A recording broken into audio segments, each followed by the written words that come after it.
Apa kabar saudara? Baik-baik saja. Demikian harapannya. Ini sekarang kita melihat baru saja ada tragedi pesawat terbang Sriwijaya Air dari Jakarta menuju Pontianak, baru mau menyeberang Laut Jawa, sudah tenggelam di Laut Kepulauan Seribu, dan nelayan menyaksikan hal itu. Apa hubungannya dengan pembahasan kita pagi ini? Tak lain adalah sebuah pertanyaan, bagaimana bisa maskapai penerbangan yang sudah terkenal bisa menerbangkan pesawat terbang yang umurnya sudah 20 tahunan dan ternyata rusak. Kita ikut berbelasungkawa kepada para keluarga korban, kiranya mendapatkan kekuatan bahwasanya tragedi ini sungguh sangat tidak kita harapkan. Dan tentu kalau di negara maju, yang akan maju untuk paling bertanggung jawab adalah Menteri Perhubungan. Namun bagaimana dengan di Indonesia? Apakah akan terjadi pertanggungjawaban oleh Menteri Perhubungan? Ya, kita lihat saja Menteri Perhubungan kita pada saat terhadap semua kejadian di dunia penerbangan dan Kementerian Perhubungan. Namun yang paling bertanggung jawab apakah sistem itu, apakah lembaga itu, atau negara, atau siapa? Kalau kita belajar tentang eksistensialisme dalam filsafat, pemikiran yang diasosiasikan dengan beberapa filsuf Eropa abad 19-20 yang sepaham meski banyak perbedaan doktrinal yang mendalam, maka kita dapat menyikapi bahwa sebetulnya permasalahan di dalam sistem penerbangan dan perhubungan ini tidak lepas dari negara memang, sistem memang, tetapi yang paling utama permulaannya adalah subjek manusianya. Bukan hanya manusia yang berpikir, tetapi manusia yang melakukan, merasa, dan hidup. Dan disinilah adalah sebuah kebebasan. Bahwasanya manusialah yang bertanggung jawab secara individu, memberi makna bagi kehidupan dan hidup. Ya, jadi apapun yang terjadi saat ini harus ada seorang yang bertanggung jawab secara individu. Dan dia menghidupi makna ini secara jujur dan dengan sukarela. Begitu, bukan hanya menggantungkan kepada negara, bangsa, kelompok, lembaga, dan semua. Karena begitu banyak kejadian di sekitar kita. Sering orang tidak mau untuk maju sebagai pribadi yang bertanggung jawab, tetapi malah melemparkan kepada lembaganya. Sistem lembaga demikian, maka saya demikian. Sistem lembaga sudah mengatur, memberikan keleluasaan saya untuk A, B, C, D, maka ini yang saya pakai. Nah, Pemikiran ini tentu saja tidak orisinal karena ada lembaga yang menaunginya, yang membuat dia berada di balik semua kegiatan yang menjadi tanggung jawabnya. Kalau orang yang mempunyai orisinalitas dan bisa bertanggung jawab secara eksistensial terhadap pemikirannya, tindakannya, dan sebagainya, maka apapun dikatakan, dia akan mengambil alih tanggung jawab itu. A, B, ini makna semuanya, dan ini tanggung jawab saya, pemikiran saya. Kebebasan adalah utamanya, kebebasan dia untuk berpikir, dan nilai tertingginya adalah autentisitas atau keaslian. Ada pemahaman bahwa seorang individu bermula pada disebut sebagai sikap eksistensial, yaitu perasaan disorientasi, tidak punya orientasi, bingung, atau ketakutan di mana sebuah dunia yang tampaknya tidak berarti atau absurd. Sehingga dia di dalam pemikirannya dan kegelisahannya, dia dapat mengambil suatu langkah. Ini saya harus bagaimana? Dia bingung menghadapi, takut atas semuanya. Nah, di sini dia merasa bahwa dirinya lah yang harus mengambil alih tanggung jawab permasalahan itu.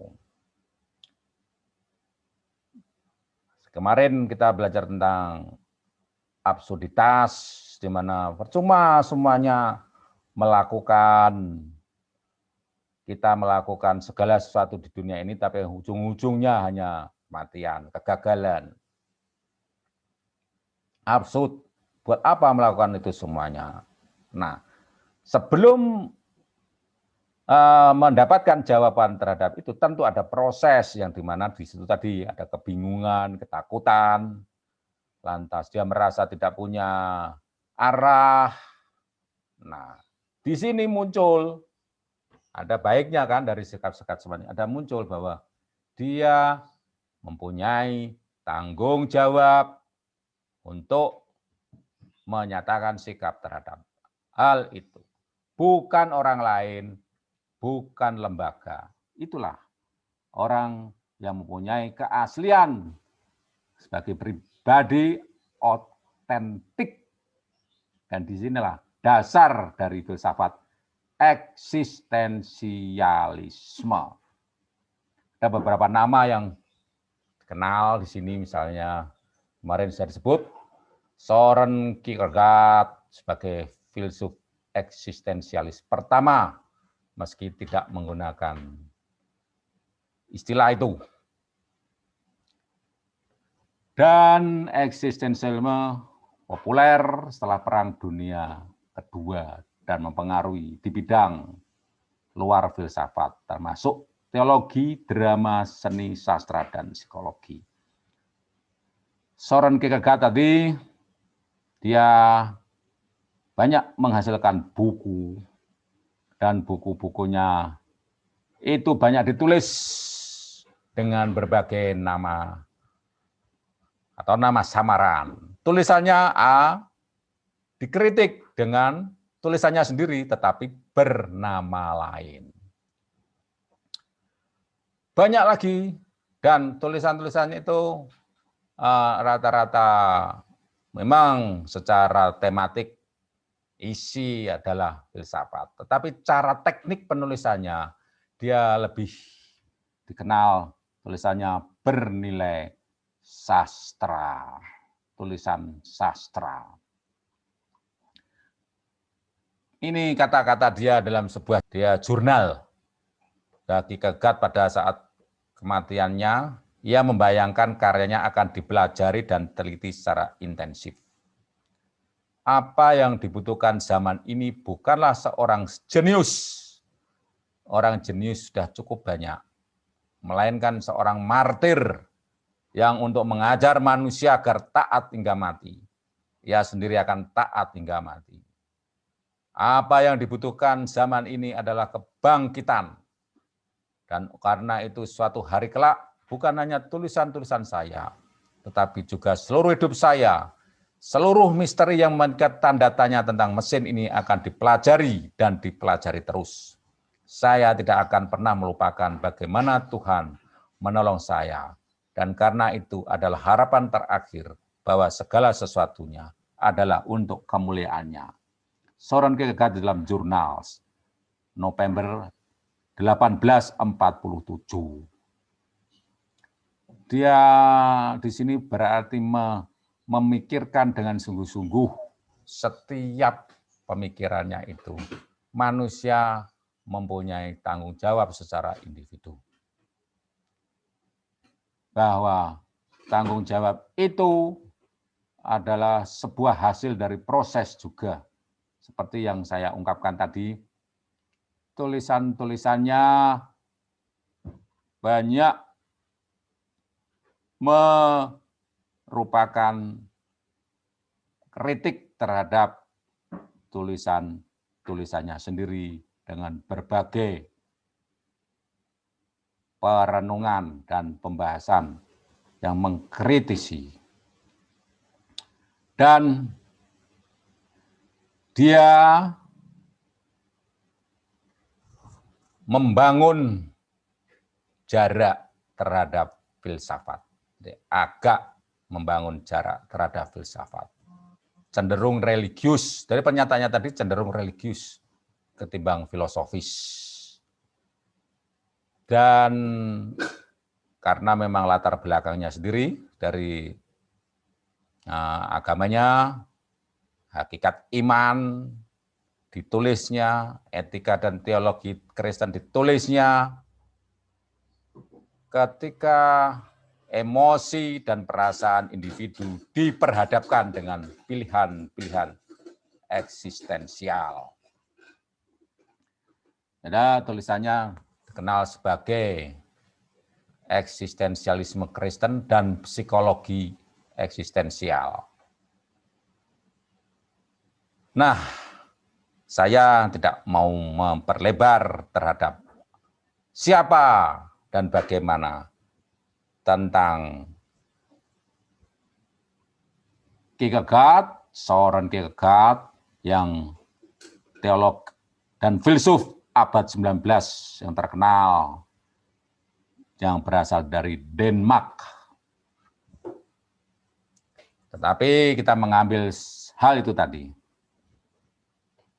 Sering kita menganggap filsafat eksistensialisme itu menjauhkan manusia dari Tuhan untuk umat yang beriman. Karena sentra dari ketuhanan adalah Tuhan di dalam masalah apapun dalam kehidupan sebagai pusat. Tapi eksistensialisme berpusatkan pada individu yang bertanggung jawab atas segala perbuatan. Menjembatani hal ini bagaimana? Terlepas dari semuanya itu, nilai-nilai ketuhanan itu biasanya tidak lepas dari manifestasinya di dalam seorang individu.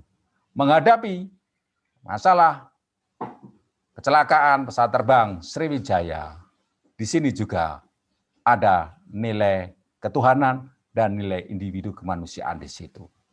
Bahwa setiap orang yang bertanggung jawab terhadap masalah ini sudah selayaknya untuk ikut ambil tanggung jawabnya dan berpikir secara mendalam, merenungkan kegelisahannya, bingung, orientasi, kekhawatiran dan sebagainya. Itu adalah proses untuk dapat menentukan bahwa saya termasuk yang bertanggung jawab terhadap masalah ini.